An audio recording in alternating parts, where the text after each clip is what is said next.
Okay, gotta beat the rain. First rain that I remember in 6 months or so.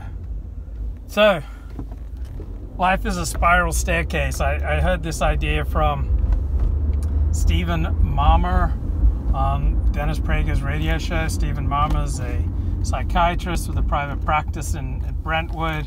He's on the faculty at UCLA. And he had this great insight that life is a spiral staircase, and at any time in life you're going to be in one of 4 situations. You're going to be feeling helpless. It's one situation that's just chronic to the human condition. Second situation that's just chronic to the human condition. You're going to feel small in a big world. You're going to feel lonely. Third possibility is you're going to be in a state of mastery where you're kind of getting a handle on your environment, the challenges that you face, and you're steadily mastering them. So even if you have a 75 IQ, there are parts of life that you're going to master. You're going to be in a mastery state. And then the 4th state is grandiosity, where you have a higher opinion of your own abilities and your own accomplishments than reality warrants. And so you could be in any of those states, and completely unexpectedly the state will just change. So, for example, I remember I've been blogging for over 21 years, and often when I just was violently sick, or I was just back from the hospital. Okay, I had wrist surgery. I'd broken my wrist. I was just back from the hospital. My left wrist and left arm was in a cast, and I got a big story. Like, I think it's either a phone message or a quick call. And I got a great story, a great scoop that I could put on my website. So just from feeling helpless and feeling small in a big world, suddenly I was having a sense of mastery. And then on Tuesday, I went from Tuesday afternoon, I was having a big meal with friends, delicious food. I was almost giddy. I was just having such a good time. It's the Jewish holiday of Sukkot, hanging out with my Orthodox Jewish friends in a sukkah. That's a booth, and just having the best time, and felt a little indigestion, so I thought I'd head home. And then about 2 hours of getting home, I was on my knees in front of the toilet bowl, throwing up my lunch, throwing up my breakfast. And the next 36 hours were just misery. So in that state where I was just violently ill, I was pretty helpless, okay? All I could do was try to aim, but even like kneeling in front of the toilet bowl, like throwing my guts up, like doing my best to aim, I still couldn't aim perfectly. I still had to do a lot of cleaning up afterwards. And then,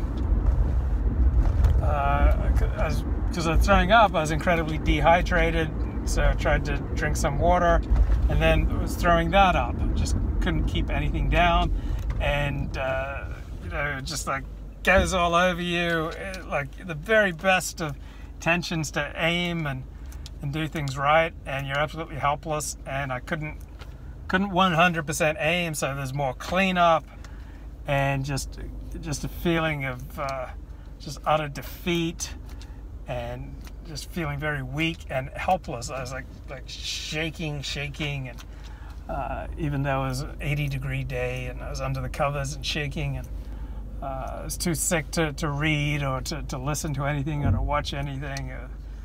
I was just absolutely helpless. So I went from feeling of mastery, perhaps even grandiosity, just very happy state. Like, people were remarking on how happy I seemed, and then 2 hours in an absolute helpless state. Just the nausea just flowing through me like a wave. And that's just how life is, isn't it? You just never know where you're going to go. So I could be doing a great live stream right now, and boom, out of nowhere, some car will hit me, maybe no fault of my own, or my own carelessness. I get in an accident. So I might go from a sense of mastery to feeling helpless, just like that, boom. And you never move out of any of these 4 states. You never graduate from them. At any time, you can be plunged back into a state of helplessness or a feeling of loneliness. I remember when I was so sick a week ago, I started having these thoughts, oh, does anyone love me? I don't normally think this way. I'm not normally concerned about this, but suddenly I was feeling very small in a big world because I was feeling so helpless and lost that this food poisoning or stomach flu, whatever it was, just washed over me. It also completely changes the way I think and feel, my sense of myself. Often I associate illness with these devastating insights into my life and shortcomings in my life. It's like food poisoning. It's like, for me, I tend to experience this like a lightning strike on a dark night, where you think you're one place and suddenly everything is illuminated briefly, and you suddenly get a shockingly clear picture of your place in the world, and it's not what you thought. In fact, it's kind of a nightmare. It's like the state that you didn't want to be in, you never thought you'd be in, but then there's the lightning strike of food poisoning, and you suddenly see yourself as you really are, all the layers of denial are just swept away by the food poisoning, or your self-aggrandizement, your grandiosity, your narcissism, your delusions, your false self, your maladaptive daydreaming, all that disappears, and you just get this lightning strike of clarity. Also, alternatively, it can be just a lightning strike of something that's not real. It's because you're so sick, your psychology and your thinking and your emotions are not clear, and you get deluded in a helpless, depressing way. I notice often after I've been really sick, often for a week or 2 afterwards, I'll be in some kind of low-grade depression. Just coming out of being reduced to my knees, life bringing me to my knees, everything stopping in my life, and then it'll often take a week or so to come out of the depressed psychology that goes with that. So you never graduate from any of these 4 states, but there's one thing you can do in any of these 4 states. That is, you can always work on your mastery. So, for example, I can, knowing that there will be times that I'll get food poisoning or a stomach flu, I can have on hand charcoal tablets or this or that supplement, or I can have it there. So, I just reach into my medicine cabinet, it's there on hand, kind of master this illness the best I can. I can also see to it that I have a support network, that I have friends, that I have community, people that I can turn to for help. You can develop your mastery. Even when I was sick, I was still able to do my show. 24 hours after getting sick, and I was in really bad shape. But I pulled it together, and I did an almost 2-hour show with Kevin Michael Grace. And the next day I felt significantly better, did another show. So I didn't miss any of my shows, weekday shows anyway, because of this illness. So even though I was really sick, I was able to work a little bit on my mastery. And when you're feeling small in a big world, there's absolutely no reason that you can't work on your mastery. I remember one of the happiest days of my life was when I finally got my driver's license. It was right before I was 18, so I was way behind most people my age. But when I finally crossed that hurdle, it was a really big deal. It was just like I accomplished, you know, a level of adult competence.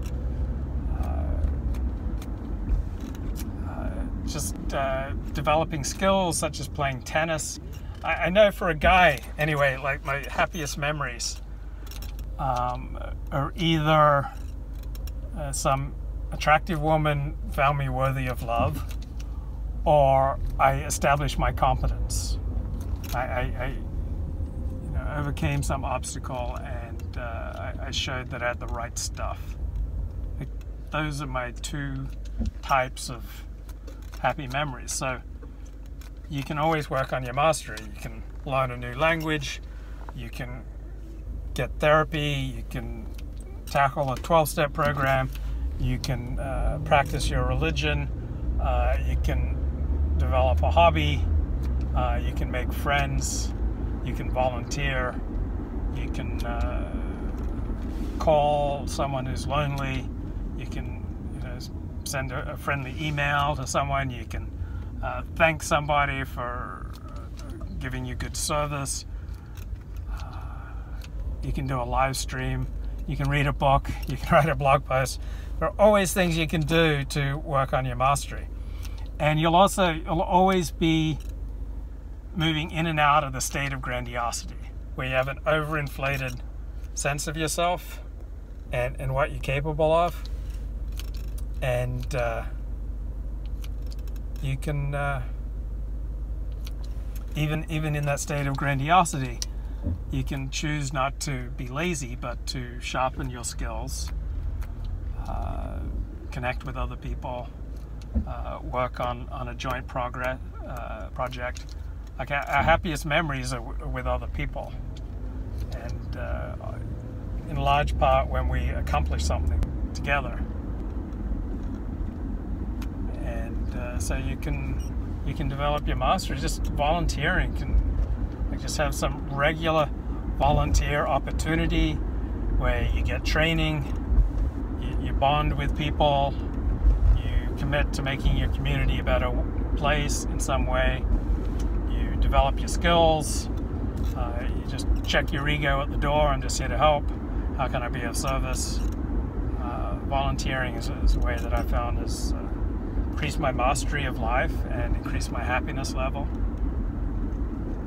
So no matter where you are, you can increase your mastery.